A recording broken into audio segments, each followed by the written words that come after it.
Hey everyone, welcome back, where today we have a replay that was sent in by Lazyhornet, who is in the KFIN clan, so shout out for your clan. And this is what he had to say about this replay. I think this was my best game ever.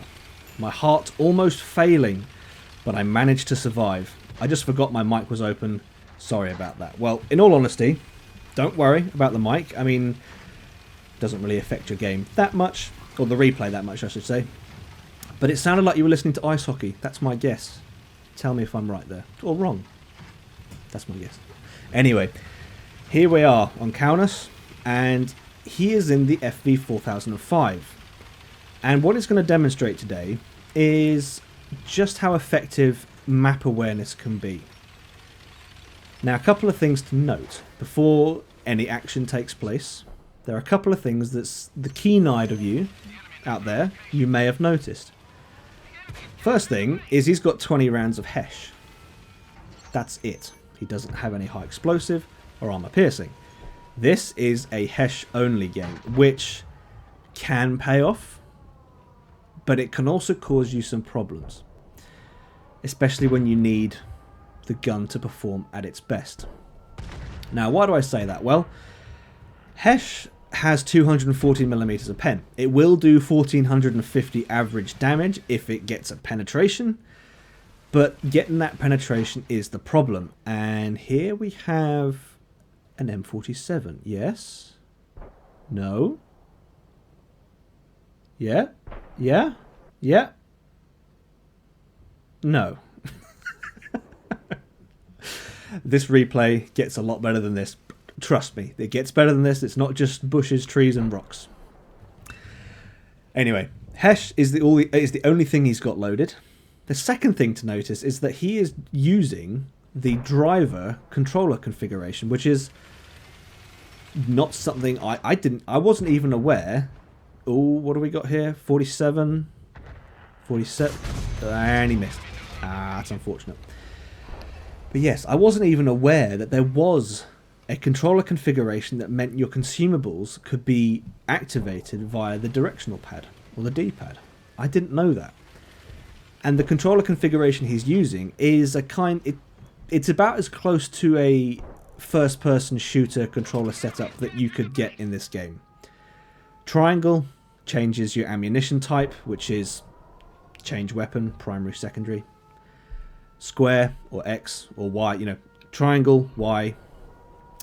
Square X is reload the gun, which is typical for a first-person shooter, and the right trigger is drive forwards, left trigger is drive backwards, left bump is fire the gun. So this is a really different way of playing the game. This is not I didn't even know this controller configuration existed until I saw this replay, and I think it's nice to just see how different people play the game, different perspectives. 40 nope. Getting so close to some of these.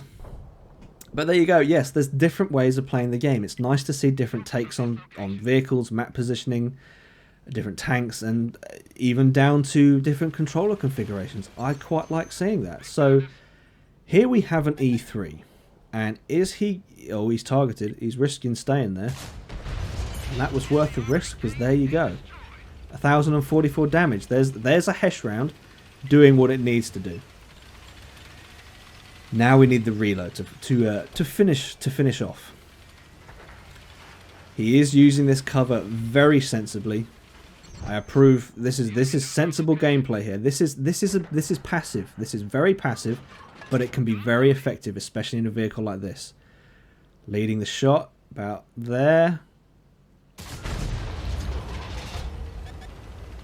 And there you go, that's where HESH let him down. He does have the 1450 alpha, which it can persuade you to load HESH a lot more. But you do only have the 240mm of pen. Now, I didn't see exactly where that shot landed. It may have hit the tracks.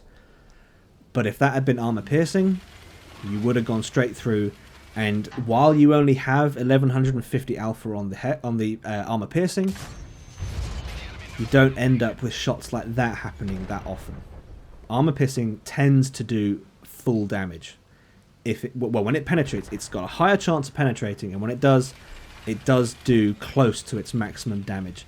It is less, the maximum damage is less on the armor piercing than it is the HESH, but you've got to weigh up the full penetration or a splash. And he's getting a lot of splash here. He's fired 3 shots, 2 of them have been splashes, only 1 has been a full penetration. But hey, we'll see how this goes. Now he is using, he's carefully positioning himself here. He's paying attention to the minimap. Initially he was in a supporting position with team ahead of him, but his team has all died, so that meant that he was then the furthest forward on that northern flank there. So he is paying attention to the minimap. He is repositioning himself, which is a very smart thing to do. So I commend Hornet. Well played here, sir. Very good. Now the 4005, aka the ship barn, is a tank that sometimes people talk about as one that needs nerfing or balancing, but in my opinion, I think this tank is it's okay. It's not overpowered. It can be beaten. It's exactly what it needs to be. Carefully using the topography here. Let the gun aim. And there goes a T-44. Unfortunate for the T-44. But that's what happens if you stay in the open. And there's a 4005 about, that is what happens. And that right there is an example that some people will cite as it needs to be nerfed. It needs to be rebalanced because it's not fair for new players to experience that. But this tank fits perfectly into the tank design ethos, which is you've got the design triangle. 47 there. Is he gonna takes out his commander? Medkit on the commander. Wait for the 47. We're gonna wait. I would wait. I would wait for him to peek. See there, you get unspotted, and I would have stayed there just to wait for the 47 to peek because you want to take a gun out of the game. But hey, difference in approach, not necessarily wrong. But yes, the tank design triangle has 3. Obviously, triangle has 3 points. One is armor, the other is mobility, and the last one is firepower. Now, the 4005 has, in this case, the Cold War 4005. Oh, a HESH splash there. Not a full pen. That's disappointing. The 4005 has 2 of those things. It's got mobility and firepower. It doesn't have armor. So in my opinion, this thing is exactly what it needs to be. The reload isn't too fast. It's not too slow. This thing is just right, in my opinion. Now his team, this is a close game. Smacking the turret of an E3 there with HESH. Doing damage each time, but now he's got himself into a bit of a pickle, and that shot just tracked him. Very lucky there. E3 is a nasty tank. It's got a nasty gun on it. It's 4 versus 5. It's a close game. The support behind him is a T-44. And no disrespect to the T-44, but that is a beginning tank, so you can't guarantee the people playing it are experienced. So there's the 47 that took out his commander earlier. And this isn't how the game goes, but you know, hindsight's 2020. I would have stayed watching that angle earlier to take out the 47 because the 47 just took more hit points now. Now obviously, yeah, hindsight is 2020. You can't go back and change it. But if it were me, I would have waited just to make sure that gun was out of the game to avoid that. Fuck's sake. Yeah, that's a legit reaction. That's a legit reaction to shooting the ground. Don't blame you with that one, Hornet. Fair enough. Wait for that reload and you shoot the ground. That's disappointing. But he does play this quite well. Wait for the E3 to get around the windmill. Dive down the hill, or the embankment there. Auto aim on the 48. Takes out the 48. Now the E3 is chasing. Oh, he's got the speed though. He's got the maneuverability. This thing is pretty quick. That E3 isn't chasing him. Isn't following his tail. The E3 hasn't followed him. The E3's turned. He went further south than he needed to go. Oh, and HESH. Oh, this is this is pain. These HESH rolls. But the E3 didn't follow him as closely as he could have, which meant he didn't get the shot off. The E3 has missed twice.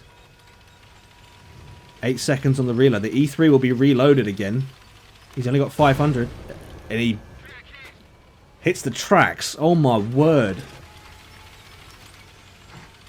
Aim it, aim it, aim it. Oh, you trusted auto lock there. Oh, you brave soul. There's 2 in the cap. He is right next to the cap.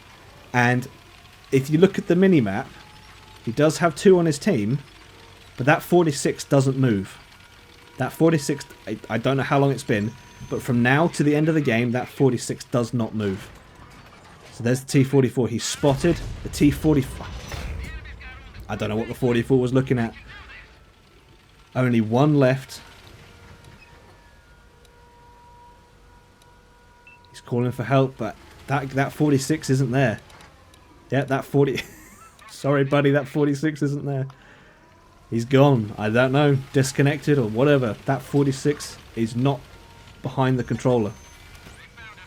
M47. HESH again. Oh, these HESH rolls. Yeah, defend the base. He's not there, buddy. Sorry. You're on your own. And that 47 was on good health as well. This isn't... He's a one-shot. He's bounced. He's bounced the kill shot. 47. Well, that's a smart play there by the 47, using the E3 as cover. Although he's gone all the way around. I'm sensing some nerves here. The heart's racing. I can guarantee this is where the heart's racing. Oh, and he's trusted auto lock again. Bounced again. I think that 47's firing high explosive. Hornet's gun. Hang on, what we've got a T-44 up in the top left. I don't know what that's about. Anyway, he's reloading. He's turned. He's 47. The 47 was firing high explosive, which isn't wrong. I mean, fire high explosive at 4005, but you've got to shoot the turret. And that's the end of the game. 7 kills, 6,751 damage. That was an absolute nail-biter at the end there. So Hornet, very well played, sir. Fantastic map awareness. Maybe load some armor piercing next time. Just a few. But that's a great performance there in the 4005. And a mastery badge to finish it all off. So there you have it, guys. Top of the team, winning game in the 4005. That's from Lazyhornet. So there you go. That's all I've got for this one, guys. If you've enjoyed the video, please leave it a like, if not a dislike. Subscribe if you haven't already, and I'll see you out there.